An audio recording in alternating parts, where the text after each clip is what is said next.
This video podcast is intended to give you a very good overview as to what Aristotle believed makes for the good life.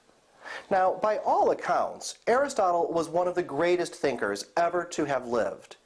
He has had tremendous impact on Western and Middle Eastern societies for literally thousands of years. When we talk about living a good life, we are, after all, talking about ethics. And in this video podcast, I would like to share with you why Aristotle's ethics are worth thinking about. A little bit about Aristotle's life will help for us to be able to understand his ideas in a fuller way. He was born in the year 384 and died sometime around 322 BC. As a citizen of ancient Greece, not unlike Socrates, he came under attack for his ideas. However, unlike Socrates, Aristotle did not allow himself to be killed, but rather fled, claiming, "I shall not allow the Athenians to offend against philosophy twice." Aristotle was way ahead of his time. Some of the ideas of human knowledge that are influenced significantly by his ideas include such areas as physics, metaphysics, poetry, theater, music, logic, rhetoric, linguistics, politics, government, ethics, biology, zoology, and botany. It is helpful to think about these areas because they give you an insight into the way Aristotle explained the world around him. Notice, for example, that he very much enjoyed observing how things worked. His interest in such areas as biology, zoology, and botany goes hand in hand with his interests in such areas of logic, how we make rational claims, and ethics, how we determine that some actions are right and other actions are wrong. For Aristotle, we could not only come to know about how things work around us, but also how we ourselves work. That is to say, that we can reflect upon our own capabilities, our own capacities as human beings to analyze how we think, communicate, make decisions, structure our societies, and on and on. Aristotle was a student of Plato at the Academy in Athens.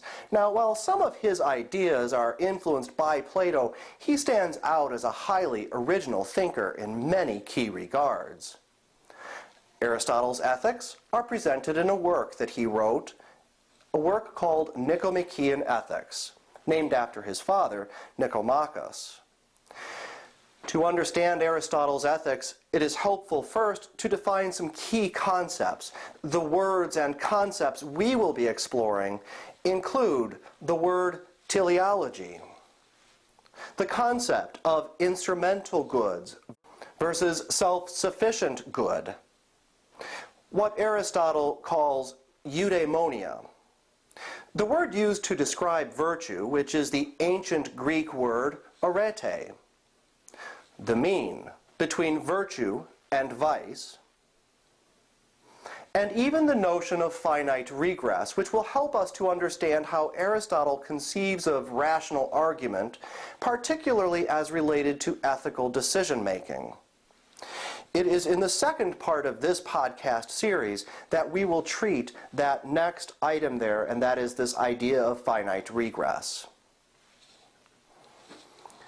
Let us now go back to the first key concept that I introduced, the concept of teleology.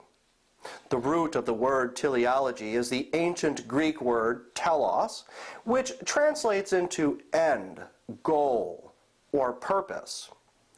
This concept frames Aristotle's ethics because the belief at the heart of his ideas is that every movement in the universe progresses toward an end or goal.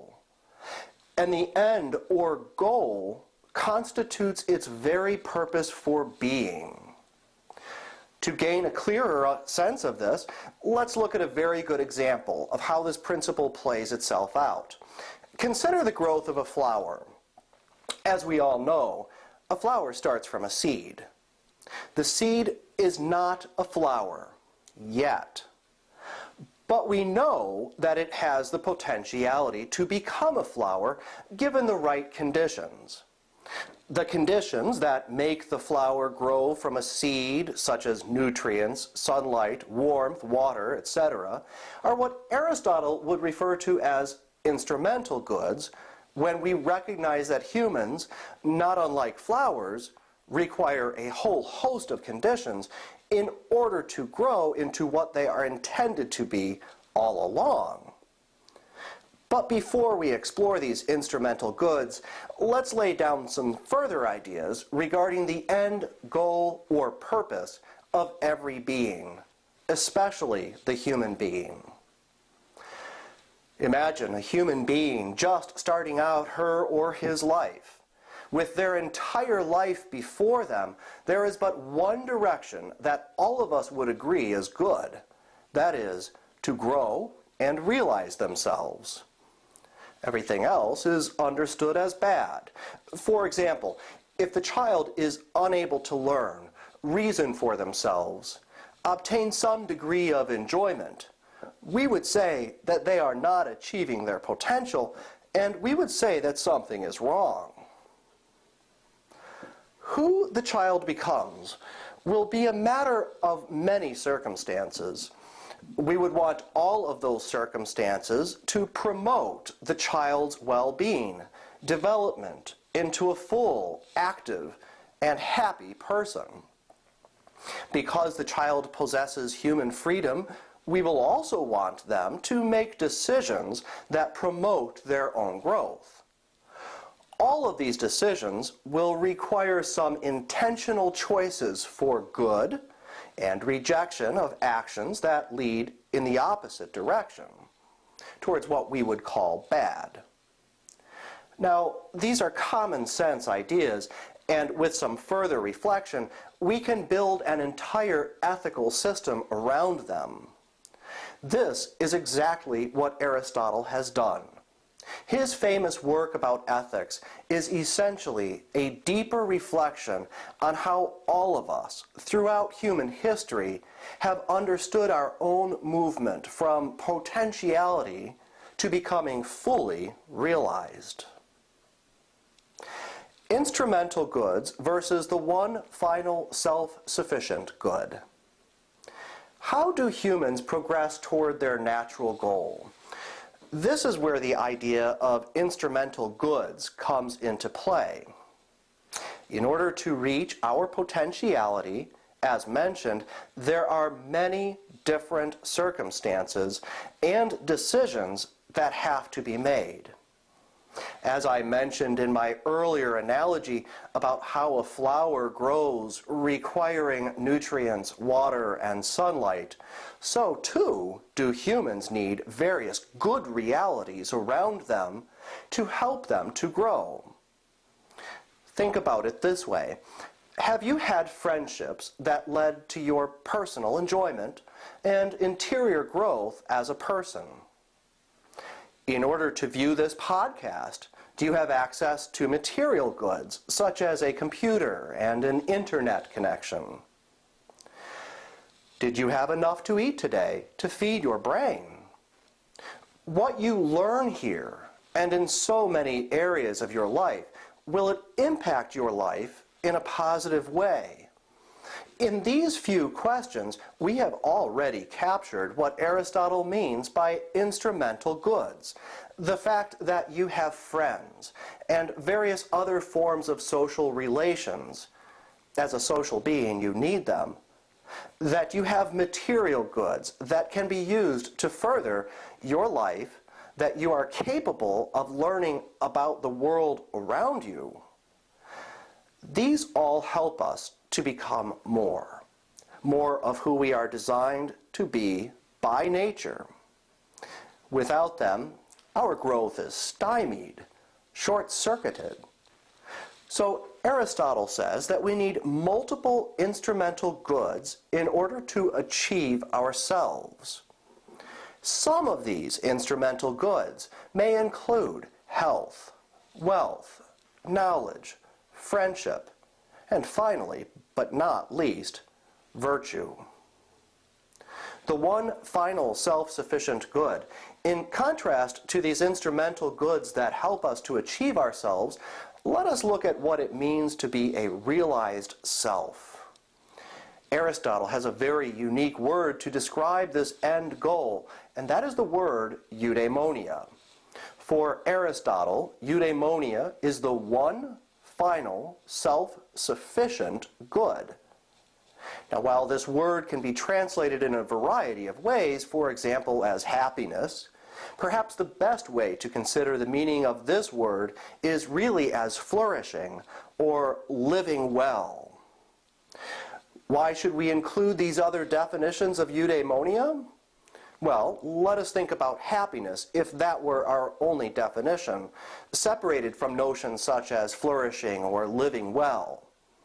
Happiness is any emotion that you and I share when we experience some form of pleasure. The forms of pleasure that you and I enjoy vary from person to person. In other words, pleasure is a highly subjective experience. I enjoy being on the water. Others may find this experience to be frightening and find no enjoyment in it whatsoever. Thus, when we're talking about a common goal for all human persons, we must refer to a state of being that is far more objective. That is why Aristotle, when talking about eudaimonia, is talking about something different than the mere emotional state that you and I talk about when we use the word happiness. When we think about flourishing, there is much that we can agree upon. If a person is sickly, very poor, untrustworthy, and or very lonely, can we not say that they are failing to flourish? So if you think about all those instrumental goods that we discussed, such as health, wealth, knowledge, friendship, and virtue, we can see that they lead to but one goal. That is to say that there is but one good that is desirable for itself. It is not desirable for the sake of some other good. All other goods are desirable for its sake. That one goal is eudaimonia, flourishing or living well. Virtue as a state of character.